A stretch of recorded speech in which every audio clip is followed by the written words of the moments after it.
الحمد للہ وکفا والصلاة والسلام علی عبادہ الذین اصطفى خصوصاً علی افضلہم وخاتم النبیین محمد الامین وعلی آلہ وصحبہ اجمعین اما بعد فقد قال اللہ تبارک وتعالی کما ورد فی سورۃ آل عمران اعوذ باللہ من الشیطان الرجیم بسم اللہ الرحمن الرحیم کل نفس ذائقۃ الموت وانما توفون اجورکم یوم القیامہ فمن زحزح عن النار وادخل الجنة فقد فاز وما الحیاۃ الدنیا الا متاع الغرور وقال عز وجل كما ورد في سورة العنكبوت وما هذه الحياة الدنيا إلا لهو ولعب وإن الدار الآخرة لهي الحيوان لو كانوا يعلمون صدق الله العظيم رب اشرح لي صدري ويسر لي أمري واحلل عقدة من لساني يفقهوا قولي اللہم ربنا الہمنا رشدنا واعذنا من شرور انفسنا اللہم ارنا الحق حقا وارزقنا اتباعہ وارنا الباطل باطلا وارزقنا اجتنابہ آمین یا رب العالمین۔ معزز حاضرین اور محترم خواتین، آج کی گفتگو کا جو عنوان ہے اس کا پس منظر آپ کے سامنے آ چکا ہے۔ متاع الغرور مرکب اضافی ہے، دھوکے کا سامان، اور یہ ترکیب قرآن مجید میں دو جگہ وارد ہوئی ہے۔ ایک تو سورہ آل عمران کی آیت 185 ہے جو میں نے ابھی تلاوت کی ہے، اور ایک پھر سورہ حدید کی آیت نمبر 20 ہے جس کا تذکرہ میں بعد میں کروں گا۔ دو مقامات پر متاع الغرور، دھوکے کا سامان، اس حیات دنیاوی کو قرار دیا گیا ہے۔ وَمَا الْحَيَاةُ الدُّنْيَا إِلَّا مَتَاعُ الْغُرُورِ، یہ دنیا کی زندگی سوائے دھوکے کے سامان کے اور کچھ نہیں۔ میں نے ساتھ ہی دوسری آیت جو تلاوت کی ہے وہ سورہ عنکبوت کی آیت ہے، اس لیے کہ یہ دھوکے کا سامان کس حوالے سے ہے، کس اعتبار سے یہ دنیا کی زندگی دھوکے کا سامان بنتا ہے، وہ اس آیہ مبارکہ کے بغیر بات واضح نہیں ہوگی۔ وَمَا هَذِهِ الْحَيَاةُ الدُّنْيَا إِلَّا لَهْوٌ وَلَعِبٌ، یہ دنیا کی زندگی تو سوائے کھیل اور تماشے کے اور کچھ نہیں۔ وَإِنَّ دَارَ الْآخِرَةَ لَهِيَ الْحَيَوَانُ، اور اصل زندگی تو آخرت کی زندگی ہے۔ لو کانوا یعلمون، کاش کہ انہیں معلوم ہوتا۔ چار مقامات پر قرآن مجید میں اس دنیا کی زندگی کو لہو و لعب یا لعب و لہو سے تعبیر کیا گیا۔ دو جگہ متاع الغرور، چار جگہ لہو و لعب۔ لیکن کس اعتبار سے؟ غور طلب بات ہے۔ یہ دنیا کی زندگی اللہ نے ہمیں دی ہے، یہ کائنات اس نے بنائی ہے، اس میں اس نے ہمیں بھیجا ہے۔ ظاہر بات ہے کہ یہ تخلیق جو ہے یہ کسی کھلنرے کا کھیل نہیں ہے۔ ربنا ما خلقت ھذا باطلا، یہ کوئی وہم نہیں ہے، یہ حقیقت ہے، یہ واقعہ ہے، اللہ کی خلاقی کا مظہر ہے۔ پھر اس میں ہمیں، اس دنیا میں اس نے ہمیں خلافت کا مقام عطا کیا ہے۔ یہ تمام چیزیں اپنی جگہ پر ہیں جن سے یہ حیات دنیا بھی ایک بہت بڑی حقیقت بن کر سامنے آتی ہے۔ یہ نہ وہم ہے نہ گمان ہے جیسا کہ بعض فلسفیوں کا خیال ہے، حقیقت ہے، واقعہ ہے، ٹھوس ہے، محسوس ہوتی ہے، اس کا دکھ اور کرب بھی محسوس ہوتا ہے، اس کی مسرت اور خوشی بھی محسوس ہوتی ہے۔ اور پھر یہ کہ ایک ایسی شے جس کے لیے اللہ تعالیٰ نے ایک خلیفہ پیدا فرمایا، انی جاعل فی الارض خلیفہ، خلافت کا یہ تاج جو ہے حضرت آدم اور ان کی نسل کے سر پر رکھا۔ تو اس معنی میں یقیناً یہ حقائق ہیں، ان کو دھوکے کا سامان کس اعتبار سے کہا؟ اگر تو حقیقت زندگی کا تصور ہمارے سامنے واضح رہے، جس کو علامہ اقبال نے کہا ہے خوبصورتی کے ساتھ، تو اسے پیمانہ امروز و فردا سے نہ ناپ، جاوداں پہم دواں ہر دم جواں ہے زندگی۔ یہ جو اللہ کی خلاقی کا نقطہ عروج ہے انسان، کلائمیکس آف ہز کریشن، قرآن مجید میں کہا گیا خلقتہ بیدی، میں نے اسے اپنے دونوں ہاتھوں سے بنایا۔ وَلَقَدْ كَرَّمْنَا بَنِي آدَمَ وَحَمَلْنَاهُمْ فِي الْبَرِّ وَالْبَحْرِ وَرَزَقْنَاهُمْ مِنَ الطَّيِّبَاتِ وَفَضَّلْنَاهُمْ عَلَى كَثِيرٍ مِّمَّنْ خَلَقْنَا تَفْضِيلًا۔ یہ اس کی شان ہے،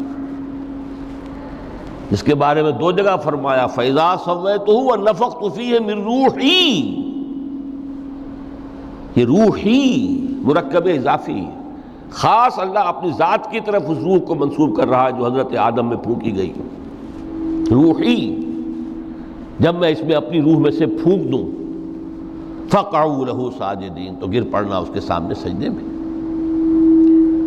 اور آپ کو معلوم ہے قرآن مجید میں کس شد و مد سے اور کس تکرار کے ساتھ یہ بات واضح کی گئی کہ تمام ملائکہ سجدے میں گر گئے، نو ایکسیپشن۔ فَسَجَدَ الْمَلَائِكَةُ كُلُّهُمْ أَجْمَعُونَ، تین الفاظ جو ہیں تاکید کے لیے، سجدہ کیا الملائکہ، حصر ہے، الف لام، لام حصر ہے، تمام فرشتوں نے سجدہ کیا۔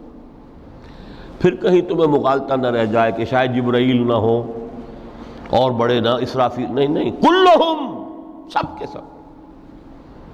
پھر مزید کہیں تمہیں شبہ نہ رہ جائے، اجمعون، سب نے سجدہ کیا۔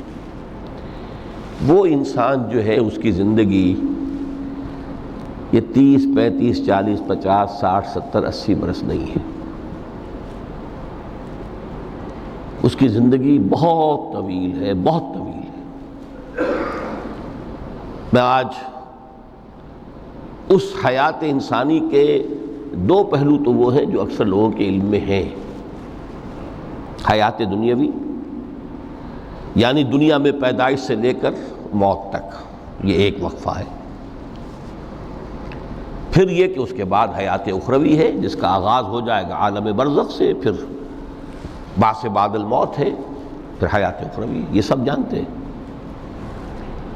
لیکن یہ کہ اس دنیا میں آنے سے پہلے بھی ہم ایک زندگی گزار آئے ہیں، اور بدقسمتی سے اس کا تصور بہت کم لوگوں کو حاصل ہے۔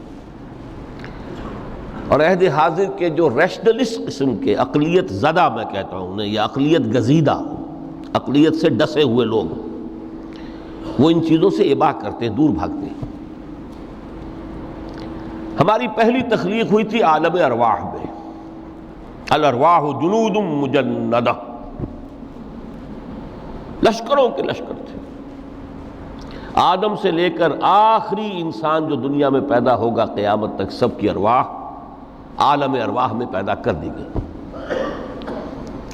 وہاں عہد لیا گیا الست بربکم قالوا بلا، کیا میں تمہارا رب نہیں ہوں، مالک نہیں ہوں؟ ہم سب نے عہد کیا تھا، کیوں نہیں؟ شہیدنا، ہم گواہ ہیں، یہ عہد الست۔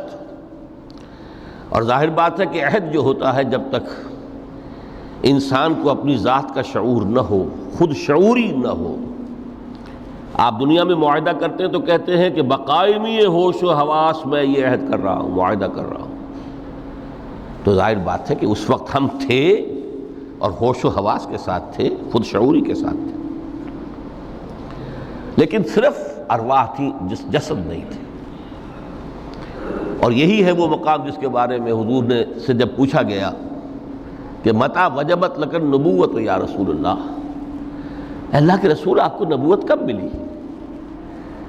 تو آپ نے فرمایا والآدم بین الماء والطین، ابھی آدم کا حیولہ جو ہے ابھی گارا گوندھ ہی رہا تھا، پانی اور گارے کے درمیان ہی تھے آدم، کہ میں اس وقت بھی نبی تھا۔ عالم خلق کا ابھی آغاز نہیں ہوا، ابھی عالم ارواح میں بھی جو تمام ارواح ہیں وہ اپنی امتیازی شان کے ساتھ ہیں۔ روح محمدی صلی اللہ علیہ وسلم، جس سے اگر نور محمدی کہیں تو غلط نہیں ہے، اس لیے کہ ارواح کا جو مادہ تخلیق ہے وہ نور ہے، جیسے فرشتوں کا مادہ تخلیق نور ہے۔ مسلم شریف میں حضرت عائشہ صدیقہ رضی اللہ تعالیٰ عنہ سے روایت موجود ہے، اللہ نے فرشتوں کو نور سے پیدا کیا۔ روح، فرشتے روح ہیں، ارواح ہیں، روح القدس، روح الامین، اور ارواح انسانیہ بھی روح ہے، یہ سب ان کا مادہ تخلیق نور ہے۔ اس وقت ہم پیدا کیے گئے، صرف ارواح کی شکل میں ہم سے عہد لیا گیا اور پھر سلا دیا گیا۔ یہ پہلی موت تھی جو ہم پر وارد ہوئی ہے اس دنیا میں آنے سے پہلے،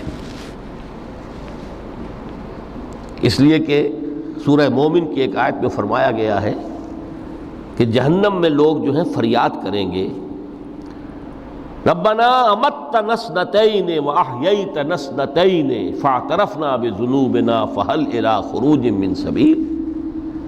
اے اللہ، تو نے ہمیں 2 مرتبہ مارا، 2 مرتبہ زندہ کیا، تو اب 1 مرتبہ اور صحیح، کہ یہاں سے نکلنے کا بھی کوئی راستہ ہے کہ نہیں؟ اتنے مراحل سے تو ہمیں لے کر آیا ہے، ایک مرحلہ اور سی۔ تو یہ 2 موتیں کون سی ہیں؟ پہلی موت وہ تھی جب ارواح کو موت کی نیند سلا دیا گیا۔ پھر عالم خلق، جسے آج سائنٹسٹ کہتے ہیں، جس کا نقطۂ آغاز ہے بگ بینگ، عالم ارواح اس سے پہلے کی شے ہے، اس تک سائنس نہیں پہنچ سکتی، وہ سائنس سے ماوراء ہے۔ لیکن جہاں سے سائنس شروع ہوتی ہے وہ عالم خلق کا آغاز ہے، بگ بینگ سے۔ وہ پھر مختلف مراحل، تنزل کے مراحل بھی آئے، ارتقاء کا مرحلہ بھی آیا، تفصیل میں جانے کا موقع نہیں ہے۔ بہت سے تنزلات کے مراحل اور بہت سے ارتقاء کے مراحل طے کر کے آدم تیار ہوا ہے۔ حضرت بیدل نے رحمت اللہ علیہ بہت خوبصورت شعر کہا ہے، ہر 2 عالم خاک شد تا بست نقش آدمی، اے بہار نیستی از قدر خود ہوشیار باش۔ یہ پوری جو بھی کائنات کا جو سلسلہ شروع ہوا، بگ بینگ، اور بہت بڑے بڑے جو ناری کرے تھے جن کی کہ حرارت کا جب تذکرہ کرتے ہیں سائنسداں تو trillions and trillions of foreign height, یہ ان کی اس وقت اس کی جو حرارت کا عالم تھا۔ لیکن پھر وہ ٹھنڈے ہوئے، کچھ اس میں سے کچھ، پھر خاک کی تہ جو ہے زمین کے اس کرے پر آئی، ہر 2 عالم خاک شد۔ یہاں سے اب آدم کا حیولہ تیار ہوا، تا بست نقش آدمی۔ اس کے بعد ارتقائی مراحل ہیں، اور پھر آدم کی وہ روح جو کولڈ سٹوریج میں تھی، جب وہ لا کر پھونکی گئی ہے، جسد آدم جو ہے وہ مسجود نہیں تھا، مسجود تو تب بنا ہے جب کہ اس میں روح آدم وہ لا کر پھونک دی گئی۔ فَإِذَا سَوَّيْتُهُ وَنَفَخْتُ فِيهِ مِن رُوحِي فَقَعُوا لَهُ سَاجِدِينَ۔ یہاں سے حیات دنیاوی کا آغاز ہو گیا۔ پھر وہ سلسلہ تناسل ہے، آدم اور حوا کی نسل میں سے ہر بچہ 4 ماہ کے بعد جب اس کا ایک حیولہ رحم مادر میں تیار ہو جاتا ہے، حدیث ہے متفق علیہ عبداللہ ابن مسعود سے رضی اللہ تعالی عنہ، اور جس کے اندر آغاز میں وہ کہتے ہیں کہ حضور نے ہمیں یہ بتایا، وَهُوَ الصَّادِقُ الْمَصْدُوقُ، دیکھنا تم کہیں شک میں نہ پڑ جانا، محمد کون ہے؟ الصادق المصدوق، جو سچے ہیں، جن کی سچائی کی اللہ گواہی دیتا ہے،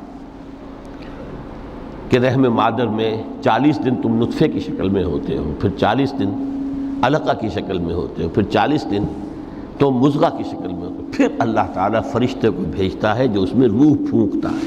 وہی عمل جو آدم کے جسد حیولہ کے ساتھ ہوا تھا، ہر ابن آدم اور بنت آدم کے لیے وہی عمل ہے کہ جو رحم مادر میں 4 مہینے کے بعد دہرایا جاتا ہے۔ یہاں سے حیات دنیاوی شروع ہوئی، پھر موت، یہ دوسری موت ہے۔ اب پہلی موت تو وہ تھی، لیکن دوسری موت یہاں سیپریشن ہو جائے گی، جو زمین سے آیا تھا تخلیقی مادہ وہ جسم میں گیا، جسم زمین میں گیا، گل سڑ کر ختم ہوا۔ جو وہاں سے روح آئی تھی وہ اس زمینی وجود کا جو لب لباب ہے، جان، نفس، اس کو لے کر اپنے ساتھ، اور وہ جائے گی عالم بالا کو۔ پھر یہ ایک وقفہ ہے، پھر بعث بعد الموت ہے۔ تو احیاء بھی دو ہو گئے، ایک مرتبہ پہلی موت کے بعد زندہ کیا اس عالم میں، آنکھ کھلی اس عالم میں ہماری، یہ پہلا احیاء تھا۔ کیف تکفرون باللہ وکنتم امواتا فاحیاکم ثم یمیتکم ثم یحییکم ثم الیہ ترجعون۔ دوسرا احیاء وہ ہوگا قیامت کے دن، بعث بعد الموت، اور پھر اس کے بعد وہ زندگی ابدی زندگی ہے، ہمیشہ کی۔ یہ تصور سامنے رکھیے۔ تو یہ جو تھوڑا سا وقفہ، یہ تو زندگی بہت طویل ہے۔ تو اسے پیمانہ امروز و فردا سے نناب، جاویداں پہم دماں، ہر دم جواں ہے زندگی۔ اس میں یہ وقفہ جو ہے، خلق الموت والحیات لیبلوکم ایکم احسن عملا، یہ اس جسد کے ساتھ اس روح کا اتصال، اور یہ 30 40 50 60 70 80 100 برس کی عمر، یہ ایک وقفہ ہے، یہ امتحانی وقفہ ہے، تمہیں جانچا جا رہا ہے، پرکھا جا رہا ہے۔ ایکم احسن عملا، اس کو بھی اقبال نے اسی نظم میں خوب بیان کیا ہے کہ قلزم ہستی سے تو ابھرا ہے مانند حباب، اس نیا خانے میں تیرا امتحان ہے زندگی۔ اب اگر تو دو چیزیں انسان پر واضح رہیں، اور نہ صرف واضح رہیں، مستحضر رہیں۔ واضح تو ہو جاتی ہے ایک چیز، پھر آدمی بھول جاتا ہے تو کوئی فائدہ نہیں دیتا اس کے۔ مستحضر ایک یہ کہ اصل زندگی آخرت کی زندگی ہے، طویل ہے۔ بل توسرون الحیات الدنیا والآخرۃ خیر وابقیٰ، کلا بل تحبون العاجلہ وتذرون الآخرہ، تم اس عاجلہ کو پسند کرتے ہو، اس دنیا کی زندگی کو تم ترجیح دیتے ہو، جبکہ آخرت ہے جو باقی رہنے والی ہے، ابدی۔ اگر تو یہ معلوم ہو، جیسا کہ سورہ عنکبوت کی آیت کے حوالے سے میں نے آپ کو آیت سنائی کہ وما هذه الحیات الدنیا الا لہو ولعب وان الدار الاخرۃ لہی الحیوان لو کانوا یعلمون، اصل زندگی جو ہے وہ آخرت کی زندگی ہے، کاش کہ انہیں معلوم ہوتا۔ ایک حقیقت تو یہ معلوم ہو اور مستحضر رہے کہ اصل زندگی آخرت کی زندگی ہے، اور دوسری حقیقت یہ کہ یہ دنیا کی زندگی ایک امتحانی وقفہ ہے۔ قلزم ہستی سے تو ابھرا ہے مانند حباب، اس نیا خانے میں تیرا امتحان ہے زندگی۔ یہ مستحضر رہے تو اس کا نتیجہ کیا نکلے گا؟ انسان دنیا پرست نہیں بنے گا۔ متاع ہے دنیا، برتنے کی چیز ہے۔ وما هذه الحیات الدنیا الا متاع، برتنے کی چیز ہے، برتو اسے۔ اب میں یہاں آپ کو کچھ حدیثیں بھی سنا دینا چاہتا ہوں۔ ایک حدیث میں حضور نے عجیب نقشہ کھینچا ہے، مالی ولی دنیا، لوگوں مجھے تمہاری اس دنیا سے کیا سروکار؟ انما مثلی کراکب استظل تحت شجرۃ ثم راح فترکھا، میری مثال تو اس سوار کسی ہے جو تھوڑی دیر کے لیے کسی درخت کے سائے میں سستانے کے لیے رک جاتا ہے۔ وہ اس درخت کو اپنی منزل نہیں سمجھتا، اپنا گھر نہیں سمجھتا، تھوڑی دیر کا سستانا ہے، پھر وہ اس درخت کو خیر بات کہتا ہے، اپنا راستہ لیتا ہے، اپنی منزل کی طرف روانہ ہو جاتا ہے۔ بس اتنا تعلق، منزل یاد رہے۔ چنانچہ ایک دوسری بڑی پیاری حدیث ہے، بہت مختصر بھی ہے، انما الدنیا خلقت لکم وانتم خلقتم للآخرہ، دیکھو یہ دنیا تمہارے لیے بنائی گئی ہے۔ خلق لکم ما فی السماوات و ما فی الارض، قرآن مجید کہتا ہے۔ اس لیے میں نے کہا تھا خلافت ہمیں دینی تھی تو سب کچھ ہمارے لیے بنایا گیا نا، یہ محفل سجائی گئی ہے ہمارے لیے، یہ سب ہمارے لیے بنایا گیا ہے، پورے عالم کو مسخر کیا گیا ہمارے لیے۔ سخر لکم، سورج بھی، چاند بھی، ہر چیز تمہارے لیے مسخر کی گئی ہے۔ انما الدنیا خلقت لکم، وَأَنْتُمْ خُلِقْتُمْ لِلْآخِرَةِ، لیکن تمہاری تخلیق ہوئی ہے، تمہیں بنایا گیا ہے، تمہیں پیدا کیا آخرت کے لیے۔ یہ منزل یاد رہے، میرا ٹھکانہ وہ ہے، میرا گھر وہ ہے، میری منزل وہ ہے، یہ راہ گزر ہے، یہ سفر ہے، یہ ایک وقفہ ہے، امتحانی وقفہ ہے۔ خلق الموت والحیات لیبلوکم ایکم احسن عملا۔ لیکن اب تیسری حدیث سنیے، اور یہ ہے وہ کہ جو اس دنیا کو جو میں نے شروع میں کہا تھا، بڑی ٹھوس حقیقت ہے، یہ اللہ کی تخلیق ہے، سنجیدہ تخلیق ہے، ہم نے کوئی کھیل کود کے لیے تو نہیں بنایا ہے۔ ربنا ما خلقت ھذا باطلا۔ حضور فرماتے ہیں الدنیا مزرعۃ الآخرہ، دنیا آخرت کی کھیتی ہے، یہاں بوؤ گے تو وہاں کاٹو گے، یہاں بوؤ گے نہیں تو کاٹو گے کیا خاک۔ اس اعتبار سے غور کیجئے، یہ دنیا اور حیات دنیاوی کا ایک ایک لمحہ ایک بڑی عظیم حقیقت بن کر سامنے آتا ہے۔ ہماری حیات دنیاوی کا ایک ایک لمحہ ابدی ہے، پوٹینشلی، کیوں کہ اس میں جو کچھ ہم کما رہے ہیں اس کے نتائج ابدی زندگی پر پھیلے ہوئے ملیں گے۔ تو گویا کہ یہ جو ہے، یہ گھڑی محشر کی ہے، طور سے محشر میں ہے، بیشتر غافل عمل کوئی اگر دفتر میں ہے، یہاں کا ایک ایک لمحہ تمہارے لیے بہت قیمتی ہے، یہاں بو، محنت کرو، کاشت کرو تاکہ وہاں کاٹ سکو۔ الدنیا مزرعۃ الآخرہ۔ اب دیکھیے یہ جو انداز ہے قرآن کا، وَمَا الْحَيَاةُ الدُّنْيَا إِلَّا مَتَاعُ الْغُرُورِ، جو ہماری گفتگو کا آج عنوان ہے، اس کے دو نتیجے نکلتے ہیں عملاً۔ ایک نتیجہ جو صحیح ہے، جو قرآن نکالنا چاہتا ہے، جس کی طرف اسلام رہنمائی کرتا ہے، ایک ہے بالکل منفی نتیجہ جس کی اسلام نفی کرتا ہے۔ وہ منفی نتیجہ کیا ہے؟ دنیا دھوکے کی ٹٹی ہے، چھوڑو گھر گھرستی کو، دفع کرو، رب سے لو لگانی ہے، یہ شادی کر کے اور گھر گھرستی کا کھکیڑ مول لینا، کہاں ایک پیٹ کا پالنا، کہاں 10 پیٹ لگ جائے پیچھے، اسی میں آدمی جو ہے گم ہو کر رہ جاتا ہے۔ لہذا گھر گھرستی کو چھوڑو، تجدد کی زندگی گزارو۔ پھر یہ تمدن ہر جگہ شر ہے، برائی ہے، دھوکہ ہے، فریب ہے، جھوٹ ہے، دفع ہو جاؤ، جاؤ کہیں پہاڑوں کی چوٹیوں پر، کہیں غاروں میں، گپھاؤں میں، کہیں جنگلوں میں دھونی روا۔ یہ ہے اس کا ایک منطقی نتیجہ جو نکلا ہے دنیا میں، اور تقریباً تمام مذاہب عالم میں نکلا ہے۔ رہبانیت، جس کی جس شد و بد کے ساتھ نفی کی ہے محمد رسول اللہ صلی اللہ علیہ وسلم، لا رہبانیت فی الاسلام، اسلام میں کوئی رہبانیت نہیں، نفی ہے، مکمل نفی، لا رہبانیت فی الاسلام۔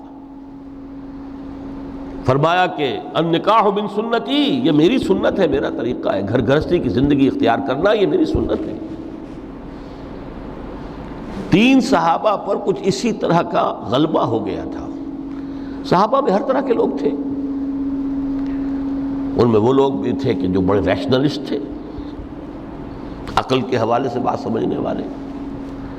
حضرت عمر کو ہم کہہ سکتے ہیں کہ سر خیل تھے ان کی، رضی اللہ تعالیٰ عنہ۔ کچھ درویش منش لوگ بھی تھے، کچھ پر یہ تقویٰ کا اور درویشی کا بہت زیادہ غلبہ ہو گیا تھا، مغلوب الحال ہم انہیں کہہ سکتے ہیں۔ حضرت عبداللہ ابن عمرو بن العاص رضی اللہ تعالیٰ عنہما، ایک عجیب سائملٹینیس کنٹراسٹ ہے باپ اور بیٹے میں۔ عمرو بن العاص بہت بڑے سیاستدان، مدبر، عرب نے چوٹی کے جو 3 سیاستدان پیدا کیے ان میں سے ایک عمرو بن العاص ہے، واریر، کانکرر، سیاستدان۔ لیکن عبداللہ ابن عمرو بن العاص بالکل درویش، روزانہ روزہ ساری رات کھڑے ہیں، نہ بیوی سے کوئی سروکار، نہ کسی سے کوئی سروکار۔ حضور کو اطلاع ملی، بلا لیا، جواب طلبی ہو گئی، یا عبداللہ اولم اخبر انک تصوم الدہر وتقوم اللیل، اے عبداللہ مجھے یہ خبر دی گئی ہے تم ساری رات کھڑے رہتے ہو، روزانہ روزہ رکھتے ہو۔ کیا کہتے ہیں؟ جی حضور ایسا تو ہے۔ لا تفعل، مت کرو ہرگز۔ فإن لنفسك عليك حقا وإن لزوجك عليك حقا وإن لزورك عليك حقا، دیکھو تم پر تمہارے اس جسم کا اور نفس کا بھی حق ہے، اسے آرام بھی دو، اس کی ضروریات بھی پوری کرو، اس کی دیکھ بھال بھی کرو، یہ بھی تمہارے پاس امانت ہے اللہ کی۔ پھر تم پر تمہاری بیوی کا حق ہے۔ کسی صحابی نے دیکھا تھا حضرت عبداللہ ابن عمرو بن العاص کی بیوی کو کہ وہ بالکل جیسے کہ میلی کچیلی حالت میں تھی۔ پوچھا یہ کیا حال بنا رکھا؟ ان کا کہ آپ کے دوست کو تو کوئی غرض ہے ہی نہیں سرے سے، ظاہر بات ہے کہ مسلمان بیوی اور کس کے لیے وہ سنگھار کرے گی جب شوہر ہی کو کوئی دلچسپی نہ ہو، اس سے غرض ہی نہ ہو۔ لا تفعل، رات کو سو بھی، دیکھو مجھے میں رات کو سوتا بھی ہوں، نماز پڑھتا بھی ہوں، میں روزے رکھتا بھی ہوں، ناغے بھی کرتا ہوں۔ دیکھو زیادہ سے زیادہ ہفتے میں دو دن روزے رکھ لیا کرو کہ حضور مجھے اور تھوڑی سی اجازت، اچھا ایک دن ناغا ایک دن روزہ، صوم داؤد، اس سے آگے کی اجازت نہیں۔ اسی طرح 3 حضرات سراسراہتن آتا ہے حدیث میں، بخاری شریف کی روایت ہے، ان پر بھی کوئی ایسا ہی غلبہ ہوا رہبانیت کا اور ترک دنیا کا۔ انہوں نے آ کے ازواج مطہرات سے معلوم کیا آپ کتنی رات نماز پڑھتے ہیں، کتنا دو سوتے ہیں، مہینے میں کتنے آپ روزے رکھتے ہیں نفلی۔ انہوں نے کوئی، وہاں تو کھلی کتاب تھی سیرت محمد صلی اللہ علیہ وسلم، جو کچھ تھی حقیقت بیان کر۔ اب دیکھیے ایک عجیب ذہنیت، انہوں نے دیکھا کہ یہ تو کم ہے، ان کے اندازے کے اعتبار سے تو بہت کم ہے، لیکن یہ کہ اپنے آپ کو ذرا تسلی، حضور کی تو کوئی ضرورت نہیں ہے، آپ تو معصوم ہیں، آپ کے سے گناہ نہیں ہوا، کوئی خطا نہیں ہوئی، آپ کے لیے تو یہ اتنی عبادت ہمارے لیے تو کافی نہیں ہے، ہم تو گناہ گار ہیں۔ ایک نے عہد کیا کہ میں کبھی نہیں سوؤں گا، رات بھر کھڑا رہوں گا۔ دوسرے نے کہا کبھی ناغا نہیں کروں گا، ہر روز روزہ رکھوں گا۔ تیسرے نے کہا میں شادی بیاہ کے کھکیڑ میں پڑوں گا نہیں۔ حضور کو اطلاع مل گئی، طلب فرمایا، ڈانٹا آپ نے، آپ لوگوں نے یہ کہا ہے؟ جی ہاں ہم نے کہا تو ہے۔ واللہ، خدا کی قسم میں تم میں سب سے بڑھ کر متقی ہوں، لیکن میں رات کو سوتا بھی ہوں اور نماز بھی پڑھتا ہوں، روزے رکھتا بھی ہوں، ناغے بھی کرتا ہوں، میری گھر گرستی کی زندگی ہے، میری بیویاں ہیں۔ من رغب عن سنتی فلیس منی، یہ ٹکڑا جو جوڑ دیا جاتا ہے نکاح کے خطبے میں اس حدیث کے ٹکڑے کے ساتھ، یہ 2 علیحدہ حدیث ہیں بالکل، النکاح من سنتی، اور یہ ٹکڑا اس طویل حدیث کا ہے، من رغب عن سنتی فلیس منی، جو میری سنت کو پسند نہیں کرتا پھر اس کا مجھ سے کوئی تعلق نہیں۔ یہ تو میں نے احادیث کے حوالے سے آپ کو وہ جو منفی طرز عمل، گریز، دنیا سے تعلق منقطع کرنا، پسپائی، گریز، فرار، اور اس کا نتیجہ کیا نکلتا ہے کہ دنیا پھر شریروں کے لیے رہ گئی، کھیلیں کودیں عیش کریں۔ جو سلیم الفطرت نیک لوگ تھے وہ تو گئے، لہذا ان کو اب کوئی روک ٹوک کرنے والا ہی نہیں، کوئی پوچھنے تاشنے والا نہیں، ظالم جو چاہے ظلم کریں اور جس طرح چاہیں شریر جو ہے شرارتیں کریں۔ قرآن مجید میں سورہ حدید اس اعتبار سے نہایت عظیم صورت ہے، نہایت عظیم صورت ہے کہ وہاں یہ آیت بھی بہت ہی شاندار انداز میں آئی ہے، متاع الغرور والی،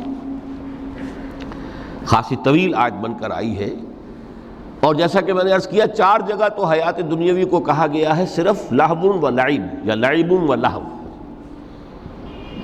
لیکن یہاں جو ہے آیت نمبر 20، اعلموا انما الحیات الدنیا لعب و لہو و زینت و تفاخر بینکم و تکاثر فی الاموال والاولاد۔ 5 الفاظ کے حوالے سے اس حیات دنیاوی کے کچھ حقائق بیان کیے گئے، عام طور پر سرسری طور پر لوگ گزر گئے ہیں۔ محاورتاً جب بھی آتا ہے معاملہ لہو و لعب، لعب و لہو، وہ تو 4 جگہ ہے، یہاں 3 الفاظ مزید آئے ہیں، اور ترکیب کیا؟ پہلے لعب ہے پھر لہو ہے۔ سورہ عنکبوت میں لہو و لعب یہ در حقیقت ایک طرح سے محاورے کی شکل اختیار کر گیا، تماشا اور کھیل، لیکن نہیں، یہاں ترتیب کچھ اور ہے۔ اس پر اگر آپ غور کریں گے تو یہ ایک عجیب سا نقشہ سامنے آتا ہے۔ حیات دنیاوی کے 5 ادوار، جن میں سے ہر دور میں ایک شے انتہائی اہم ہوتی ہے، توجہ کا مرکز بنی ہوتی ہے۔ ابتدائی دور ہے، بالکل بچہ بھی ہے، کھیل، بس لعب، اس کے سوا اسے کوئی زندگی سے سروکاری نہیں، زندگی کے تلخ حقائق ابھی اسے معلوم نہیں۔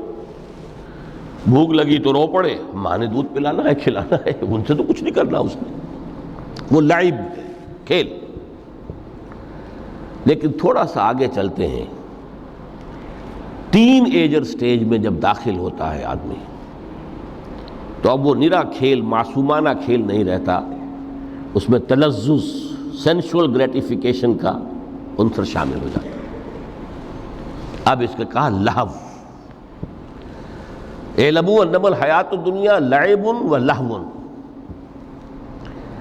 ذرا آگے بڑھیے تو انسان پر سب سے زیادہ دھن سوار ہو جاتی ہے، بناؤ سنگھار، میرا لباس فیشن کے مطابق ہو، کہیں ایسا نہ ہو مذاق اڑے۔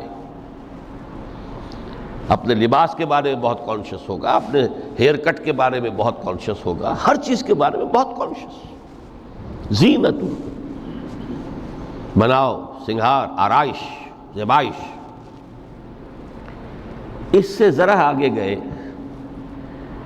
تکاثر فی الاموال والاولاد، تفاخر بینکم۔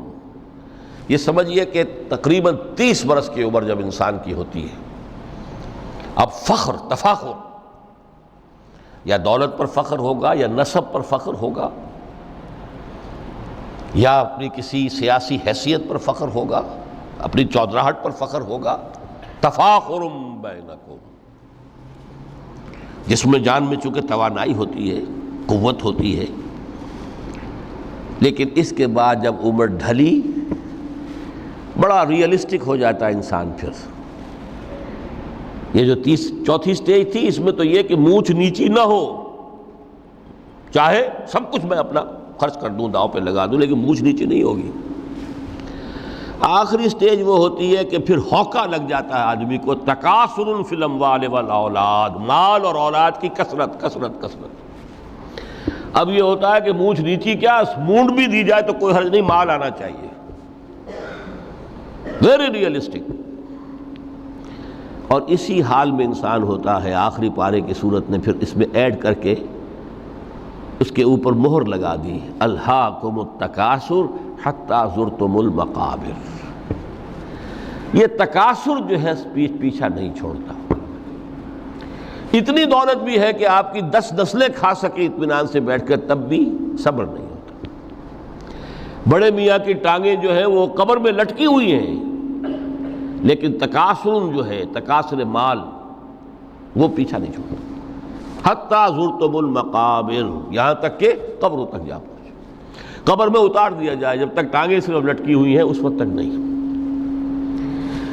اس کے بعد تشبیہ دی ہے کہ یہ حیات دنیاوی کا جو ایک سائیکل ہے، اعلموا انما الحیات الدنیا لعب و لہو و زینت و تفاخر بینکم و تکاثر فی الاموال والاولاد۔ اب اس کو کمپیئر کیا ہے پلانٹ کنگڈم میں جو سائیکل چل رہا ہے۔ یہ ہمارا سائیکل ہے 60-70 برس کا، بچہ پیدا ہوا، خوشیاں منائی گئیں، پھر وہ لڑکپن سے، پھر ٹین ایجر سٹیج سے، پھر جوانی ہے، پھر ادھیڑ عمر ہے، اور پھر بڑھاپا ہے، اور پھر قبر میں اتارا جانا ہے۔ لیکن یہ کہ پلانٹ کنگڈم میں سائیکل چلتی ہے، کمثل غیث اعجب الکفار نباتہ ثم یہیج فتراہ مصفرا ثم یکون حطاما۔ یہ 4 سٹیج ہیں۔ جیسے بارش برستی ہے تو سبزہ نمودار ہوتا ہے، اور کاشتکار کو بڑا اچھا لگتا ہے، اس نے بیج بویا تھا، اس نے محنت کی تھی، اس نے ہل چلایا تھا، اعجب الکفار نباتہ، اس کو بہت اچھا لگتا ہے، دل باغ باغ ہو جاتا ہے۔ جیسے آپ کے یہاں بیٹا ہوا پوتا ہوا خوشیاں مناتے ہیں آپ. کمثل غیث اعجب الکفار نباتہ ثم یہیج، پھر وہ فصل اپنی پوری قوت کو پہنچتی، فصل لہرا رہی ہے. فتراہ مصفرا، پھر وہ زرد ہو جاتی ہے، وہ ہریاول اب ختم ہوئی، اب فصل پک گئی ہے، اب وہ زردی پر آ گئی ہے. ثم یکون حطاما، پھر وقت آتا ہے اگر وہ خضرو گھاس ہے تو پھر وہ چورا چورا ہو کر پھر وہ مٹی میں مل جاتی ہے، اور اگر فصل ہے تو کھیتی کٹ گئی، اس کے بعد کیا رہ گیا وہاں؟ وہ چورا ہی رہ جاتا ہے باقی. یہ لائف کا سائیکل چل رہا ہے، 3 مہینے کا ہو 4 مہینے کا ہو، یہ ہے پلانٹ کنگڈم کا، وہ ہے سائیکل انسانی زندگی کا. اب فرمائی ٹیپ کی بات جو ہے، وَفِي الْآخِرَةِ عَذَابٌ شَدِيدٌ وَمَغْفِرَةٌ مِّنَ اللَّهِ وَرِضْوَانٌ. دیکھو دنیا کی زندگی تو ان سٹیجز سے ہو کر گزر ہی جانی ہے. جو پیدا ہوا ہے اس پر بڑھاپا بھی آئے گا، موت بھی آئے گی. کل نفس ذائقۃ الموت، جو سورہ آل عمران کی 185ویں آیت کا پہلا جملہ تھا. ہر انسان کو جو پیدا ہوا موت آ گئی. اب یہ ہے کہ وہ کہیں آپ نے محل میں گزار لی زندگی، کسی کٹیا میں گزار لی زندگی، کسی کی فٹ پاتھ پر گزر گئی زندگی. زندگی گزر جاتی ہے، گزرتی ہے، اور ان 5 سٹیجز میں سے ہو کر گزرتی ہے. آپ گندی گلیوں میں بچوں کو کھیلتے ہوئے دیکھتے ہیں، وہ بھی کھیل رہے ہوتے ہیں، نالیوں کے پانی کے اندر کھیل رہے ہوتے ہیں، ان کا بھی کھیل ہے. گندے جوہڑ میں کھیل رہے ہوتے ہیں. وہ تو ہے زندگی کی وہ سٹیج جو ہے کھیل کی ہے. کسی کے پاس بڑے قیمتی کھلونے ہیں، ان سے کھیل رہا ہے، کوئی اس طرح گلی ڈنڈا کھیل رہا ہے یا کچھ اور کھیل رہا ہے. لیکن وہ 5 سٹیجز تو آئیں گی. اعلموا انما الحیات الدنیا لعب ولہو وزینۃ وتفاخر بینکم وتکاثر فی الاموال والاولاد کمثل غیث اعجب الکفار نباتہ ثم یہیج فتراہ مصفرا ثم یکون حطاما وفی الآخرۃ عذاب شدید ومغفرۃ من اللہ ورضوان. آخرت میں جا کر یہ بائیفرکیشن ہو جانی ہے، یا تو شدید عذاب اور یا اللہ کی مغفرت اور رضا. Now the choice is yours، اما شاکرا و اما کفورا، فیصلہ تم خود کر لو. وما الحیات الدنیا الا متاع الغرور، یہاں بھی آخری الفاظ وہ ہے کہ دنیا کی زندگی دھوکے کے سوا کچھ نہیں. کیوں؟ اگر تو دنیا کی زندگی میں گم ہو گئے، جیسے کہ اقبال نے کہا ہے کہ کافر کی یہ پہچان کے آفاق میں گم ہے، اور مومن کی یہ پہچان کہ گم اس میں ہے آفاق. دنیا میں رہو، طالب دنیا نہ بنو، طالب عقبہ، طالب آخرہ. دنیا میں رہو، برتو، استعمال کرو، تمہارے لیے پیدا کیا گیا، بھائی برتو، متاع ہے، برتنے کی شے ہے. ہاں حلال اور حرام کی پابندیاں سامنے رکھو، باقی برتو. مطلوب یہ نہ ہو، مقصود یہ نہ ہو، مطلوب آخرہ ہو. انما الدنیا خلقت لکم وانتم خلقتم للآخرہ. منزل وہ رہے، مستحضر رہے، سامنے رہے کہ میں تو اجنبی ہوں، یہاں یہ میرا وطن نہیں ہے. الدنیا سجن المومن و جنت الکافر. جیسے کسی پرندے کو کسی پنجرے میں بند کر دیا گیا ہو، اس طرح ہمیں اس دنیا میں بھیج دیا گیا. اللہ کی مرضی ہے، اس نے بھیجا ہے. جب تک وہ چاہتا ہم رہیں گے یہاں، لیکن ہمارا دل یہاں نہیں لگے گا. بازار سے گزرا ہوں، خریدار نہیں ہوں. طالب دنیا نہ ہو تب تو یہ کوئی دھوکے کا سودا نہیں، قطعاً نہیں، بالکل نہیں. حضور نے خود فرمایا مجھے تمہاری اس دنیا میں سے فلاں فلاں چیزیں بہت پسند ہیں، اور کس قدر ریئلسٹک ہیں. آپ نے عورتوں کے بارے میں فرمایا مجھے اس دنیا سے پسند ہے عورت. کوئی تصنع اور کوئی بھی تکلف اور کوئی خلاف فطرت بات نہیں کی محمد رسول اللہ صلی اللہ علیہ وسلم. آنکھوں کی ٹھنڈک میری نماز میں ہے، مجھے خوشبو پسند ہے. عورت کی طرف بھی آپ کا رجحان تھا. قرآن مجید میں آتا ہے نا، اے نبی اب کوئی اور نکاح آپ نہیں کریں گے. وَلَوْ أَعْجَبَتْكَ حُسْنُهُنَّ، چاہے ان کا حسن جو ہے وہ آپ کو اچھا لگے، اب اجازت نہیں ہے مزید، بس فل سٹاپ. جتنے نکاح ہو چکے ہو چکے. تو یہ دنیا کو حضور نے صلی اللہ علیہ وسلم دنیا پر سوار رہو، دنیا کو اپنے اوپر سوار نہ ہونے دو. بس بات صرف یہ ہے. کافر کی یہ پہچان کہ آفاق میں گم ہے۔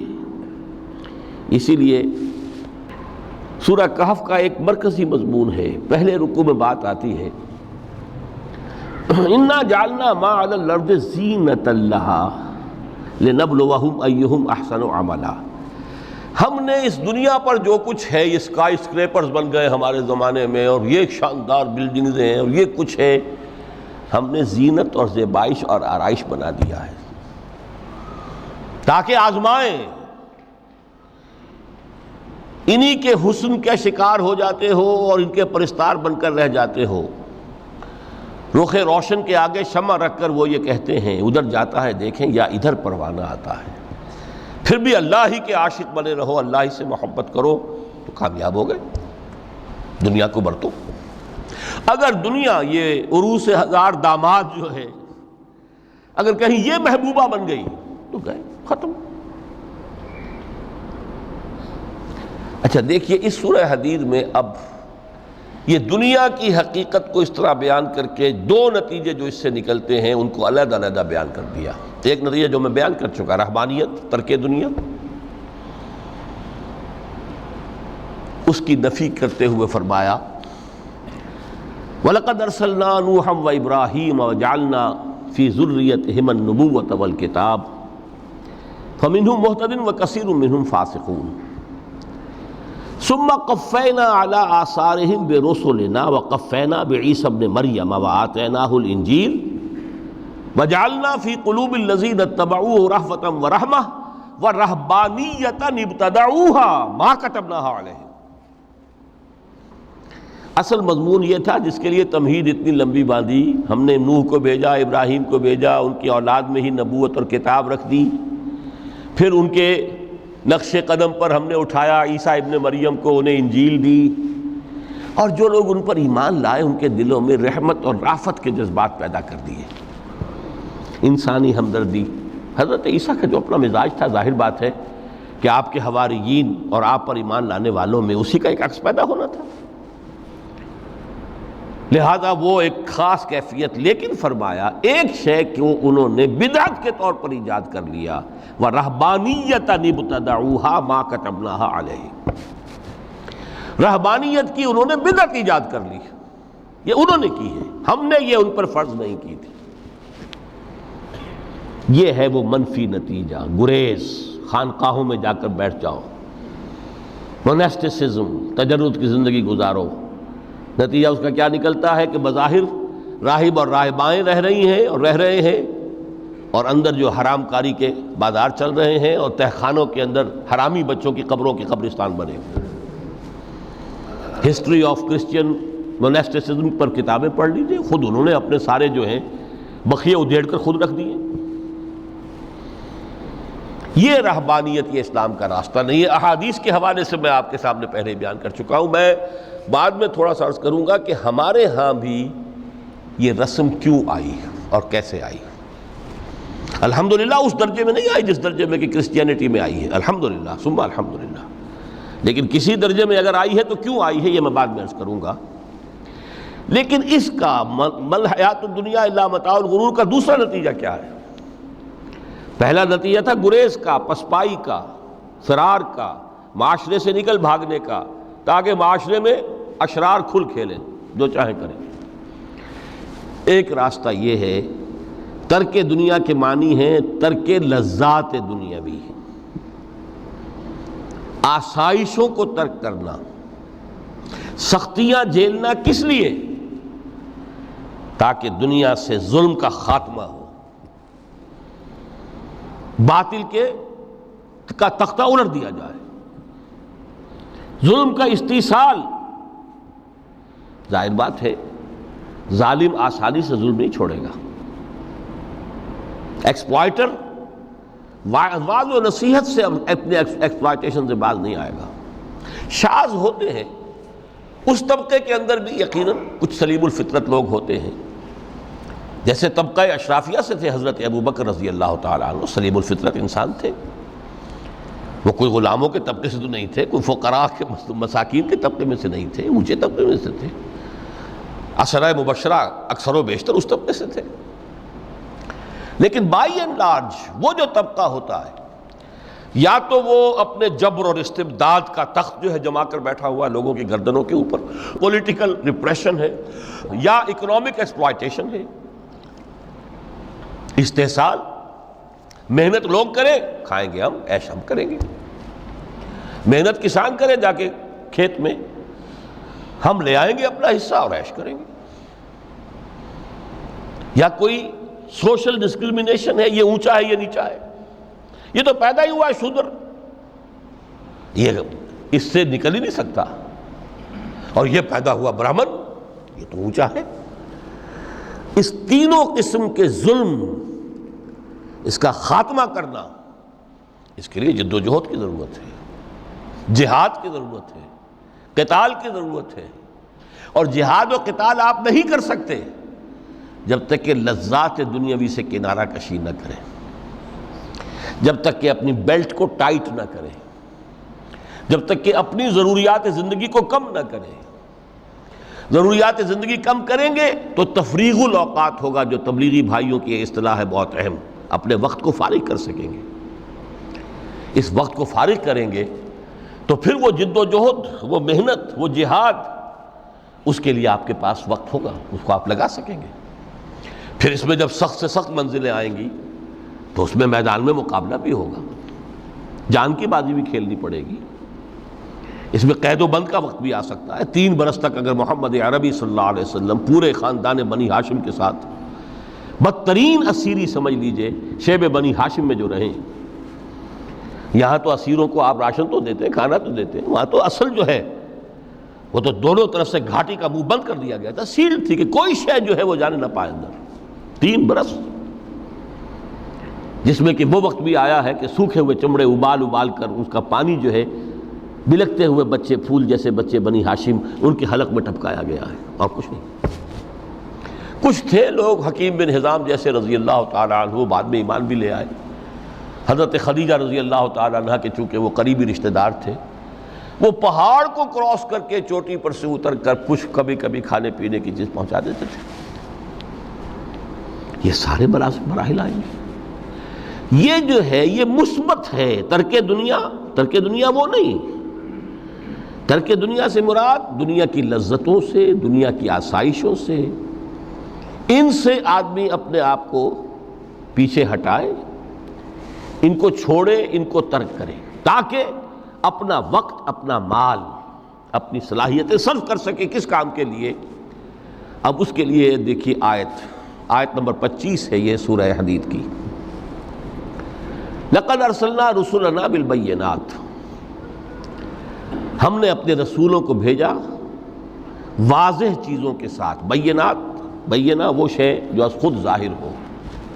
آفتاب آمد، دلیل آفتاب، جب سورج طلوع ہو گیا وہ خود اپنے وجود پر دلیل ہے، اس کے لیے کسی اور اضافی دلیل کی ضرورت نہیں کہ سورج موجود ہے، وہ تو ہے، سب کو نظر آ رہا ہے۔ تو بینات سے مراد معجزے بھی ہیں، اور وہ تعلیم جو ہے بنیادی دین کی کہ جو فطرت انسانی کی جانی پہچانی ہوئی شے ہے، دونوں پر اس کا اطلاق ہو جائے گا۔ لقد ارسلنا رسلنا بالبینات وانزلنا معهم الکتاب والمیزان، اور ہم نے ان کے ساتھ کتاب اتاری، میزان اتاری۔ یہ سب کچھ کس لیے کیا؟ لیقوم الناس بالقسط، تاکہ لوگ عدل پر قائم ہوں۔ یہ ہے سول آبجیکٹو۔ یہ نہیں بس ہماری کتاب پڑھ لیا کرے، ختم قرآن ہو گیا، اللہ اللہ دعا مانگ لی، چھٹی۔ قائم کرو اس کو، وہ میزان عدل نصب کرو، ہر ایک کو وہی تل کر ملے جو اس کا حق ہے، اور ہر ایک سے وہ لیا جائے کہ جو اس کے ذمہ واجب ہے۔ اگر یہ نہیں تو بابا پھر سب کہانیاں ہیں، شریعت اور دین اور نماز اور روزہ اور حج، کوئی حیثیت ان کی نہیں۔ اچھی طرح سن لیجئے میری بات۔ قرآن مجید میں کہلوایا گیا حضور سے، قل یا اہل الکتاب لستم علی شیء حتی تقیموا التوراۃ والانجیل وما انزل الیکم من ربکم۔ اے نبی ان سے کہہ دیجئے، اے کتاب والو تمہاری کوئی حیثیت ہی نہیں، ہماری نگاہوں میں تمہارا کوئی مقام ہی نہیں جب تک کہ تم قائم نہیں کرتے تورات کو اور انجیل کو اور جو کچھ کے نازل کیا گیا تمہاری طرف تمہارے رب کی طرف سے. قائم کرو، پھر آؤ ہم سے بات کرو، ہم سے دعا کرو، ورنہ دفع ہو جاؤ. Nothing doing. They don't care for you. لستم على شيء حتى تقيموا التوراة والإنجيل وما أنزل إليكم من ربكم. اب قانون خداوندی تو بدلتا نہیں ہے، نہ فرام پرسن ٹو پرسن، نہ فرام نیشن ٹو نیشن، نہ فرام امہ ٹو امہ، اٹل ہے. وَلَن تَجِدَ لِسُنَّتِ اللَّهِ تَبْدِيلًا وَلَن تَجِدَ لِسُنَّتِ اللَّهِ تَحْوِيلًا. سنت اللہ تو ایک ہے. اب اس آیت کو ذرا پڑھیے. قُلْ يَا أَهْلَ الْقُرْآنِ لَسْتُمْ عَلَىٰ شَيْءٍ حَتَّىٰ تُقِيمُوا الْقُرْآنَ وَمَا أُنزِلَ إِلَيْكُم مِّن رَّبِّكُمْ. کہہ دو اے محمد کہ اے قرآن والو تمہاری کوئی حیثیت نہیں ہے ہمارے سامنے جب تک کہ تم قرآن کو قائم نہیں کرو.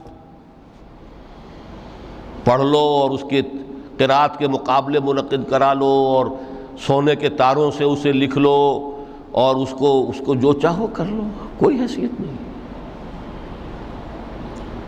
قائم کرو اس قرآن کو، اس کے نظام کو، اس کے قانون کو، جو حضرت ابوبکر نے فرمایا تھا. پہلا خطبہ جو دیا ہے آپ نے بیعت خلافت کے بعد، تم میں ہر قوی میرے نزدیک ضعیف ہوگا جب تک کہ اس سے حق وصول نہ کر لوں، اور ہر ضعیف قوی ہوگا جب تک کہ اسے اس کا حق دلا نہ دوں. سورہ شورى میں حضور سے کہلوایا گیا قل وَأُمِرْتُ لِأَعْدِلَ بَيْنَكُمْ، مجھے یہ حکم ہوا ہے کہ میں تمہارے مابین عدل قائم کروں. میں واعظ بن کر نہیں آیا، میں بدھ مت کے بھکشو بنانے کے لیے نہیں آیا تمہیں. ہاں انقلابی عمل میں ایک مرحلہ آتا ہے، بدھ مت کے بھکشو بننا پڑتا ہے کچھ عرصے کے لیے، تیاری کا مرحلہ، وہ میں ابھی بعد میں ذرا بیان کر دوں گا. لیکن مستقل نہیں ہے یہ بدھ مت کے بھکشو. یہ بدماش جس طرح چاہیں کھل کھیلیں، ظالم جس طرح چاہیں لوگوں پر ظلم کرتے رہیں، تشدد اور جبر کا جس طرح سے چاہے معاملہ کریں، استحصالی نظام جس طرح ہوتا ہے چلتا رہے. شاہ ولی اللہ دہلوی رحمۃ اللہ علیہ کے الفاظ میں انسانوں کی عظیم اکثریت ڈھور ڈنگر بن جائے، صبح سے لے کے شام تک کمر توڑ دینے والی مشقت کے بعد بمشکل 2 وقت کی روٹی ملتی ہو، اس کا کبھی خیال اسے اللہ کا آئے گا؟ کبھی اللہ سے لو لگا سکے گا؟ دنیا نے تیری یاد سے بیگانہ کر دیا تو اس سے بھی دل فریب ہے غم روزگار کے.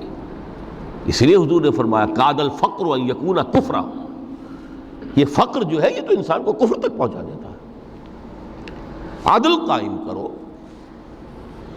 تو دیکھیے یہ آیت انتہائی گمبھیر آیت ہے قرآن مجید کی سورہ حدید کی. جس طرح وہ آیت متاع الغرور والی جس شان کے ساتھ سورہ حدید میں آئی ہے، اعلموا انما الحیات الدنیا لعب ولہو وزینۃ وتفاخر بینکم وتکاثر فی الاموال والاولاد کمثل غیث اعجب الکفار نباتہ ثم یہیج فتراہ مصفرا ثم یکون حطاما وفی الآخرۃ عذاب شدید ومغفرۃ من اللہ ورضوان وما الحیات الدنیا الا متاع الغرور. لیکن اس کا نتیجہ کیا نکلنا چاہیے؟ لقد ارسلنا رسلنا بالبینات وانزلنا معهم الکتاب والمیزان لیقوم الناس بالقسط. Now prepare for the shock. میرے نزدیک میرے علم کی حد تک شاید دنیا کی کوئی انقلابی کتاب نہ ہو جس نے اس قدر عریاں طور پر کھل کر یہ کہا ہو کہ ظالموں کی سرکوبی کرو، کچلو ان کے سر. وانزلنا الحدید، ہم نے لوہا بھی اتارا ہے. ایک وقت آتا ہے ظلم نہیں ختم ہوتا جب تک کہ لوہے کی طاقت ہاتھ میں نہ آئے. انزلنا الحدید، ہم نے صرف کتاب ہی نہیں اتاری ہے، لوہا بھی اتارا ہے. فیہ باس شدید، اس میں جنگ کی صلاحیت ہے. ومنافع للناس، لوگوں کے لیے کچھ اور منفعتیں بھی ہیں. کوئی توا پرات چمٹا یہ بھی بنا لو، ٹھیک ہے، لیکن اصلاً یہ اصلاح کے لیے. وانزلنا الحدید، اسی تو سورہ حدید کا نام حدید ہے. فیہ باس شدید ومنافع للناس ولیعلم اللہ من ینصرہ ورسلہ بالغیب. اللہ دیکھنا چاہتا ہے کون ہے اس کے وفادار بندے تو اس لوہے کی طاقت کو ہاتھ میں لے کر مدد کرتے ہیں اس کی اور اس کے رسولوں کی غیب میں ہونے کے باوجود۔ ان اللہ قوی عزیز، ویسے اللہ قوی ہے، عزیز ہے، آنے واحد میں کفر کو ختم کر دے جب چاہے، آنے واحد میں ظالم کا ظلم جو ہے وہ ختم کر کے رکھ دے، وہ سب کچھ کر سکتا ہے۔ لیکن پھر تمہاری آزمائش کیسے ہوگی؟ کیسے معلوم ہوگا ہوز ہو، کس کا کیا مقام تھا، کس کے پاس کتنا یقین کا سرمایہ تھا، کس کے ایمان کی گہرائی اور گہرائی کا کیا عالم تھا، کس نے ہمارے دین کے لیے کیسی کیسی قربانیاں جھیلی ہیں۔ یہ ہے ترک دنیا جو موسٹ پروفاؤنڈ ہے، نتیجہ خیز ہے، خیر کو وجود میں لانے کے لیے ہے، لیکن اس کی مثالیں موجود ہیں۔ حضرت مصعب بن عمیر رضی اللہ تعالی عنہ ایام جاہلیت میں کہا جاتا ہے ان کا جوڑا جو ہے شام سے تیار ہو کر آتا تھا، جیسے کبھی مشہور ہے کہ پنڈت نہرو کا بھی کپڑے سل کر آتے تھے پیرس سے، موتی لال نہرو کا بیٹا، اور موتی لال نہرو وہ تھا کہ وائس رائے کی پہلی کار آئی ہے ہندوستان میں تو دوسری کار موتی لال کی آئی، اس کا بیٹا، اس کے کپڑے پیرس سے سل کر آتے تھے۔ مصعب بن عمیر کے کپڑے شام سے تیار ہو کر آتے تھے، اور وہ ہمیشہ عطر میں بسے ہوئے ہوتے تھے۔ جہاں سے گزر گئے معلوم ہوا کہ پوری گلی جو ہے وہ مہک اٹھی، معلوم ہو جائے کہ مصعب گزرا ہے یہاں سے۔ ایمان لائے محمد رسول اللہ پر صلی اللہ علیہ وسلم، باپ فوت ہو چکا تھا، اس کی چھوڑی ہوئی دولت تھی، ماں تھی، لیکن وہ خاندان کا نظام، چچا تھا سربراہ، وہ بدترین کافر۔ اس نے پہلے سمجھایا ہوگا 100 طریقے آزما کے، پھر آخری بار اس نے آزمایا کہ جس دولت کے اوپر تم عیش کر رہے ہو یہ تمہارے مشرک باپ کی دولت ہے، نکل جاؤ گھر سے۔ انہوں نے سمجھا تھا جیسے سورہ صافات میں آتا ہے فَأَرَادُوا بِهِ كَيْدًا فَجَعَلْنَاهُمُ الْأَسْفَلِينَ، انہوں نے حضرت ابراہیم کے بارے میں سمجھا تھا جب دیکھیں گے کہ آگ تیار ہو رہی ہے اور یہ اس میں مجھے ڈال دیں گے تو سب یہ نشہ حرن ہو جائے گا، یہ توحید وحید سب ہوا ہو جائے گی۔ لیکن ہوا کیا؟ بے خطر کود پڑا آتش نمرود میں عشق، عقل ہے محو تماشائے لب بام۔ اس نے تو یہ دھمکی دی تھی کہ دن میں تارے نظر آ جائیں گے مصعب کو، ناز و نام میں پلا ہوا انسان، اسے کہہ دیا جا نکل جاؤ گھر سے۔ اٹھ کر چلنے لگے، اس کا تیش جو ہے اور اچھا یہ کپڑے بھی اسی مشرک باپ کے ہیں، اتارو ان سب کو۔ مادر زاد برہنہ ہو کر گھر سے نکلے، مادر زاد۔ پھر وہی ہے کہ جن کے نام قرائے فال بنام من دیوانہ زدند، جب بیعت عقبہ اولیٰ ہوئی ہے، لوگوں نے کہا کہ ہمیں کوئی مقری دیجئے قرآن پڑھانے والا جو ہمیں قرآن پڑھائے۔ حضور نے فرمایا جاؤ مصعب۔ وہ مصعب وہاں جا کر مدینے میں المقری بن گئے، جا المقری، وہ آ رہا پڑھانے والا۔ اور 1 سال کی محنت، دعوت اور تبلیغ اور قرآن کے پڑھانے کے نتیجے میں اگلے سال 75 افراد لا کر حضور کی جھولی میں ڈال دی۔ یہ مصعب ہے۔ شہادت ہوئی ہے غزوہ بدر میں۔ ایک مرتبہ اس سے پہلے کا واقعہ بھی ہے کہ حضور مسجد میں تشریف فرما تھے، سامنے سے حضرت مصعب گزرے، ایک پھٹا ہوا سا کمبل جسم کے گرد لپیٹا ہوا تھا، حضور کی آنکھوں میں آنسو آ گئے۔ از کجا تاب کجا، یہ دیوانہ جو ہے اللہ کا اور رسول کا اور دین کا کہاں سے کہاں پہنچا ہے۔ غزوہ احد میں علم ان کے ہاتھ میں ہے، جس ہاتھ میں علم ہے وار پڑا، کٹ گیا، دوسرے سے پکڑا، اس کو بھی کٹ گیا، پھر دونوں جتنے بچ گئے تھے حصے ان سے سنبھالا، پھر شہید ہو گئے۔ جسم پر صرف ایک چادر تھی، اوپر سے جسم ننگا تھا، صرف ستر کے لیے چادر۔ دفن کرنے لگے تو مسئلہ ہی پیش آ گیا کہ چونکہ شہید کے تو کفن جو ہے اس کا اپنا جو بھی لباس پہنا ہو شہادت کے وقت، حضور سے کہا گیا کہ حضور مصعب کی چادر تو اتنی چھوٹی ہے کہ سر ڈھانپتے ہیں تو پیر کھل جاتے ہیں، پیر ڈھانپتے ہیں تو سر کھل جاتا ہے۔ فرمایا سر کو چادر سے ڈھانپ دو اور پیروں پر اذخر گھاس لا کر ڈال دو، یہ آخری لباس نصیب ہوا ہے۔ یہ ترک دنیا ہے۔ ترک دنیا بئی معنی مثبت عمل کے لیے، جہاد کے لیے، قتال کے لیے، اللہ کی راہ میں جد و جہد کے لیے اپنے معاشی معاملے کو پیچھے رکھنا، کم کرنا، کم سے کم تر کرتے چلے جانا، اور زیادہ سے زیادہ وقت، زیادہ سے زیادہ مال، زیادہ سے زیادہ صلاحیت نکالتے چلے آنا دین کی جد و جہد کے لیے۔ یہ ہے در حقیقت کہ جو ترک دنیا ہے پروفاؤنڈ، نتیجہ خیز ظلم کے استئصال کے لیے، حق کا بول بالا کرنے کے لیے، عدل کے نظام کو برپا کرنے کے لیے یہ جد و جہد کی جائے، یہ ہے مثبت نتیجہ کہ جس کی طرف قرآن ہمیں لانا چاہتا ہے۔ ورنہ آج اقبال نے جو کہا کہ اسی قرآن میں ہے اب ترک جہاں کی تعلیم، جس نے مومن کو بنایا مہو پرویں کا امیر۔ ہمارے ہاں بھی وہ خانقاہی نظام آیا، اگرچہ اس درجے نہیں آیا، یہ واقعہ ہے۔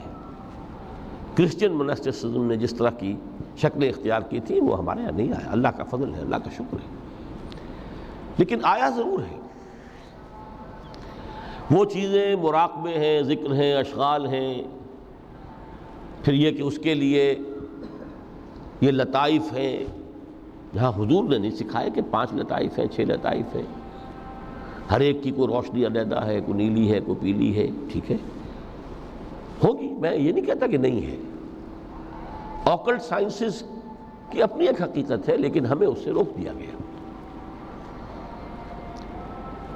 یہ چیزیں ہمارے ہاں کیوں آئی ہیں؟ یہ ہے اصل میں کچھ لوگ جو اس پورے تصوف کے سلسلے کو کہہ دیتے ہیں کہ یہ ہے ہی خلاف اسلام اور یہ غلط ہے اور یہ بالکل ایک نیا دین ہے۔ نہیں، یہ بات نہیں، پوری ہمدردی کے ساتھ سمجھنا چاہیے کہ یہ کیوں آیا۔ دیکھیے، اصل جو سلوک محمدی تھا صلی اللہ علیہ وسلم، جو تصوف محمدی تھا، وہ تو یہ تھا جہاد، دعوت، جہاد، دین کا غلبہ، تن من دھن لگا دو، اسی میں ترک دنیا بھی آ گیا۔ اس لیے فرمایا لا رہبانیت فی الاسلام الا جہاد فی سبیل اللہ۔ اسلام کی رہبانیت یہی جہاد فی سبیل اللہ ہے۔ آخر لذتیں چھوڑنی پڑتی ہیں نا، گھروں کی آسائشیں چھوڑیں گے تبھی تو جائیں گے، میدان میں آئیں گے۔ اس حوالے سے جب خلافت راشدہ کا نظام ختم ہوا اور اب ایک ملوکیت کے دور کا آغاز ہو گیا، 3-4 اٹیمپٹس ہوئی ہیں اس کو ٹھیک کرنے کی۔ حضرت حسین ابن علی رضی اللہ تعالیٰ عنہ میدان میں آئے، شہید ہو گئے، دنیاوی اعتبار سے ناکام ہو گئے۔ عبداللہ ابن زبیر آئے رضی اللہ تعالیٰ عنہ، کچھ تھوڑی سی کامیابی ہوئی، سسٹین نہیں کر سکے، وہ بھی شہید کر دیے گئے۔ پھر حضرت زید آئے، پھر نفس زکیہ آئے، کوئی کوشش کامیاب نہیں ہوئی۔ اس نتیجے پر پہنچ گئے کہ یہ تو اب جو حکومت کی چھت ہے یہ تو ہے، اس کو تو اب ہم نہیں ہٹا سکتے۔ جب حکومت کو چھت کو نہیں ہٹا سکتے تو اب جہاد اور قتال کا راستہ تو بند ہو گیا ہے۔ تو مسلمان نا، کلمہ گو ہے، چاہے خود فاسق و فاجر بھی ہوں، لیکن نافذ تو شریعت کے احکام کر رہے ہیں۔ اس حوالے سے ہاتھ بندھ گئے۔ اس وقت پھر یہ ہے کہ جو تزکیہ نفس کے لیے یہ طریقے اختیار کیے گئے، شارٹ آف جہاد فی سبیل اللہ، شارٹ آف قتال فی سبیل اللہ۔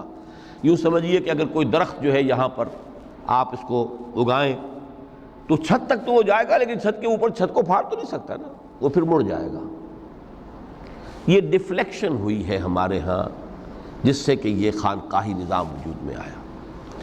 کچھ خیر تو لوگوں کو سکھاتے رہو، کچھ تزکیہ نفس کی تعلیم تو دیتے رہو، اور ان میں پھر یہ ہے کہ مشرق اور مغرب سے آنے والے نظریات اور طریقے جو ہیں وہ بھی شامل ہو گئے۔ ہندوستانی جو تصوف کے مختلف یہاں پر معاملات تھے، اور ادھر سے یونانی اور نیو پلیٹونک وہ نظریات آ گئے۔ لیکن آج کا دور جو ہے وہ سمجھ لیجئے 2 اعتبارات سے بہت مختلف ہو چکا ہے۔ اب پھر ضرورت ہے سلوک محمدی کی صلی اللہ علیہ وسلم۔ کیوں؟ اگرچہ حکومت مسلمانوں کی ہے لیکن اسلامی قانون نافذ نہیں ہے۔ اس وقت یہ تھا کہ حکومت مسلمانوں کی تھی، اگرچہ وہ اس معنی میں آئیڈیل اسلامی حکومت نہیں تھی کہ امرہم شورا بینہم، مسلمانوں نے منتخب کیا ہوتا، نہیں، وہ ایک موروثی نظام چل پڑا، ایک قبیلے کی عصبیت جو ہے وہ اس کی پشت پناہ بن گئی، ایک نظام چل رہا ہے، لیکن قانون اسلام کا نافذ تھا، قاضی تھے، مفتی تھے، فیصلے وہی ہو رہے تھے۔ آج یہ کہ اگرچہ حکومت مسلمانوں کی ہے، قانون جو ہے قرآن کا نافذ نہیں ہے۔ اور نمبر دو، آج انسان کا جو سوشل کانشسنس ہے، اجتماعی شعور، وہ ترقی کر کے اس سطح تک پہنچ چکا ہے کہ ہر شہری کو حق حاصل ہے کہ نظام کو بدلنے کی کوشش کرے۔ پہلے یہ ہوتا تھا کہ آپ نظام کی اصلاح کرنے کے لیے کھڑے ہوئے تو سمجھتے تھے کہ یہ حکومت کو ختم کرنا چاہتے ہیں، یہ باغی ہے۔ حضرت حسین کو باغی کہا گیا رضی اللہ تعالیٰ عنہ۔ اب باغی جو ہے واجب القتل ہے، اسی لیے تو آخر کلمہ گو تھے وہ جنہوں نے شہید کیا حضرت حسین کو رضی اللہ تعالیٰ عنہ۔ اس وقت تک یہ کانسیپٹ تھا ہی نہیں کہ اسٹیٹ علیحدہ شے ہے، گورنمنٹ علیحدہ شے ہے۔ We are against the government, not against the state. آج تصور جو ہے بالکل کلیئر کٹ ہو گیا ہے، ہم وفادار ہیں ریاست پاکستان کے، حکومت پاکستان کے نہیں۔ حکومت پاکستان کو بدلنا ہمارا حق ہے، اور اس بدلنے کے دو طریقے ہیں، یا ایک انتخابات کا ذریعہ ہے یا پھر ایجیٹیشن کا ذریعہ ہے، بشرطے کہ ایجیٹیشن پیسفل ہو، توڑ پھوڑ نہ ہو، کسی کی جان اور مال اور پراپرٹی کو کوئی نقصان نہ پہنچایا جائے، خود مرنے کو تیار ہو جائے، گولیاں چلیں، جیلوں میں جائیں، ایجیٹیٹ کریں، اگر جیلیں بھر جائیں گی، اگر گولیاں مار مار کر جو ہے فوج ایک وقت میں آ کر کہہ دے گی، جیسے کہ بھٹو کے زمانے میں کہہ دیا تھا، جبکہ اس نے کہا تھا کہ میری کرسی بہت مضبوط ہے، لیکن جب بریگیڈیئر محمد اشرف گوندل ہی ٹک دی لیڈ، پھر 3 اور آگے بریگیڈیئر ان کے ساتھ مل گئے، we are going to shoot no more, go and have a political settlement. اپنی قوم کے اوپر کہاں تک ہم گولیاں برسائیں گے؟ Who are they? They are our kith and kin, we are not an occupation army. Jallianwala Bagh میں اگر 5000 مر گئے یا جتنے بھی مرے تھے، جنرل ڈائر کو کائے کا دکھ؟ وہ ہندو تھے یا مسلمان تھے یا سکھ تھے؟ ہندوستانی تھے۔ لیکن یہاں تو جن کو ہم مار رہے ہیں وہ کون ہیں؟ پاکستانی ہے۔ ہو سکتا ہے جو گولی چلا رہا ہے اسی کا کوئی بھانجا بھتیجا جو ہے اس موب کے اندر موجود ہو سامنے۔ یہ راستے دونوں اس وقت کھلے ہوئے ہیں۔ الیکشن کا پروسیس جو بھی لوگ سمجھتے ہیں کہ اس کے ذریعے سے یا سمجھتے رہے ہیں، آج تو میں سمجھتا ہوں کہ وقت آ چکا ہے کہ تقریباً اس پر کنسنسس ہو چکا ہے کہ الیکشن کے ذریعے سے نظام نہیں بدل سکتا۔ چہرے بدل جائیں گے، ہاتھ بدل جائیں گے، اس لیے کہ جو بھی پولیٹیکو سوشو اکنامک سسٹم ہے، بہتر سے بہتر الیکشن بھی ہوگا تو وہی ریفلیکٹ کرے گا۔ جاگیردار ہے تو 80% جاگیردار ہی بیٹھے ہوں گے آپ کی نیشنل اسمبلی میں، تو وہ زمینداری اور جاگیرداری جو ہے اس کو ختم ہونے دیں گے۔ ایجیٹیشن کا راستہ ہے، لیکن یہ کہ وہ ایجیٹیشن کرنے کے لیے پہلے میدان میں وہ لوگ آئیں جو اپنی ذات پر اپنے گھر میں دین نافذ کر چکے ہوں، اپنی معاش کو پاک کر چکے ہوں، اپنی معاشرت کو درست کر چکے ہوں۔ یہ دو کام اگر نہیں کیے تو بہتر ہے گھر میں بیٹھے رہیں، باہر نہ نکلیں، دین کا نام نہ لیں، وہ دین کو بدنام کریں گے۔ یہ مرحلہ طے کر لیں اور پھر ایک بنیان مرصوص بن کر، نہیں عن المنکر بالید۔ جب تک طاقت کافی نہیں ہے اس وقت تک دعوت ہے، تبلیغ ہے، خوشامد ہے۔ وَلْتَكُن مِّنكُمْ أُمَّةٌ يَدْعُونَ إِلَى الْخَيْرِ وَيَأْمُرُونَ بِالْمَعْرُوفِ وَيَنْهَوْنَ عَنِ الْمُنكَرِ وَأُولَٰئِكَ هُمُ الْمُفْلِحُونَ۔ یہ سب زبان سے ہوگا، ہاتھ سے نہیں۔ جب طاقت کافی ہوگی تو اب ہاتھ سے ہو۔ اب ہم یہ کام نہیں چلنے دیں گے، اب یہ بینک نہیں چلیں گے، گھیراؤ کریں گے، نہیں چلنے دیں گے۔ یہ اخبارات میں جو فحاشی کے سمجھیے کہ وہ رنگین صفحات نہیں نکلنے دیں گے، پکیٹنگ ہو جائے گی۔ کئی دن تک کراچی میں جنگ کا گھیراؤ کیا گیا تھا MQM کی طرف سے، اور صرف یہ بات تھی کہ ہماری خبریں صحیح شائع نہیں کر رہا ہے۔ جب نہیں نکلنے دیا گیا جنگ، اس کے بعد صورت یہ ہو گئی کہ الطاف صاحب کو چھینک بھی آتی تھی تو پہلے صفحے پہ لکھا ہوتا تھا۔ لیکن کریں نا، میدان میں آئے نا لوگ، یہ ہے اصل میں وہ تصوف کہ جو اب بالکل سلوک محمدی صلی اللہ علیہ وسلم کا جو اصل سلوک تھا وہ تصوف تھا، وہ ترک دنیا، مالی ولی دنیا، انما مثلی کراکب استظل تحت شجرۃ ثم راح فترکھا، اس کے ضمن میں فرمایا گیا ہے۔ سورہ توبہ کی میں آیت نمبر 24 آپ کو سنا، فرمایا قل ان کان آباؤکم وابناؤکم واخوانکم وازواجکم وعشیرتکم واموال اقترفتموها وتجارۃ تخشون کسادها ومساکن ترضونها احب الیکم من اللہ ورسولہ وجہاد فی سبیلہ فتربصوا حتی یاتی اللہ بامرہ واللہ لا یہدی القوم الفاسقین۔ اے نبی ان سے کہہ دیجئے، لوگو اگر تمہیں اپنے باپ اور اپنے بیٹے اور اپنے بھائی اور اپنی بیویاں یا بیویوں کے لیے شوہر اور اپنے رشتہ دار اور وہ مال جو تم نے بڑی محنت سے جمع کیے ہیں اور وہ کاروبار جن کی کساد کا تمہیں اندیشہ رہتا ہے کہیں مندہ نہ ہو جائے، اور وہ بلڈنگیں، وہ حویلیاں، وہ کوٹھیاں جو تمہیں بڑی پسند ہیں، بہت چاؤ سے بنائی ہیں، ڈیکوریٹ کی ہیں، ڈیکوریشن پیسز کہاں کہاں سے لا کر ڈرائنگ روم میں رکھے ہیں، اگر یہ 8 چیزیں محبوب تر ہیں اللہ سے اور اس کے رسول سے اور اس کی راہ میں جہاد سے، فتربصوا، تو جاؤ انتظار کرو، دفع ہو جاؤ، بیٹھو ادھر، حتی یاتی اللہ بامرہ، یہاں تک کہ اللہ اپنا فیصلہ سنا دے، واللہ لا یہدی القوم الفاسقین، اللہ ایسے فاسقوں کو ہدایت نہیں دیتا۔ یہ ہے ترک دنیا۔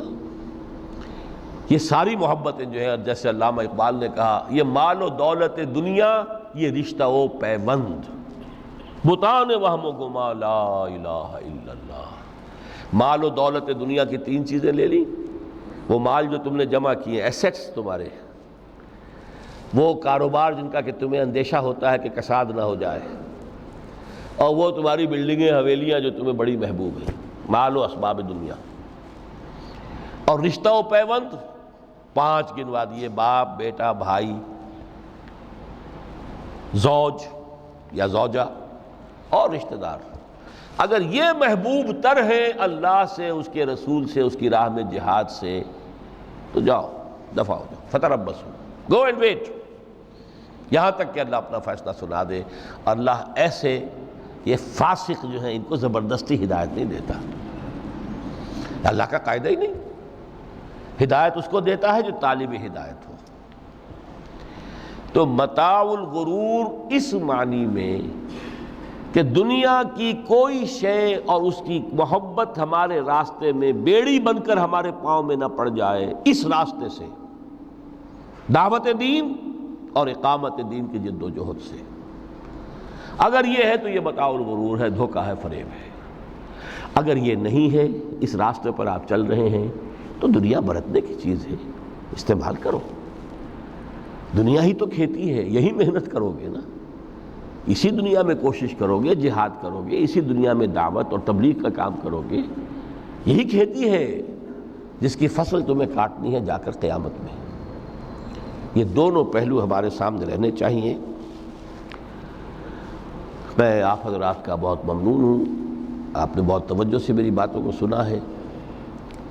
اللہ تعالیٰ جو کچھ کہا گیا ہے اس میں جو صحیح ہے، حق ہے، اس کے لیے دلوں کو کھولے، صرف ذہنوں کو نہیں، دلوں کو کھول دیں، اس لیے کہ دل کھلیں گے تو کوئی تبدیلی آئے گی۔ مولانا منظور نعمانی صاحب نے ایک دفعہ لکھا تھا بڑا پیارا جملہ کہ اصل تبدیلی دل کی تبدیلی ہوتی ہے۔ دماغ تو کرائے کا وکیل ہے، دلیلیں فراہم کر دیتا ہے، دل نے ادھر کا فیصلہ کیا، دماغ نے اسی کے لیے دلیلیں دے دی، دل ادھر جانا چاہتا ہے، دماغ اس کے لیے دلیلیں دے دے گا۔ وکیل وہی ہے، مدعی نے کر لیا تو اس کے حق میں دلائل کے انبار ہیں، اور اگر اسی مقدمے میں کہیں مدعا علیہ نے اس وکیل کو کر لیا ہوتا تو اس کے حق میں دلائل۔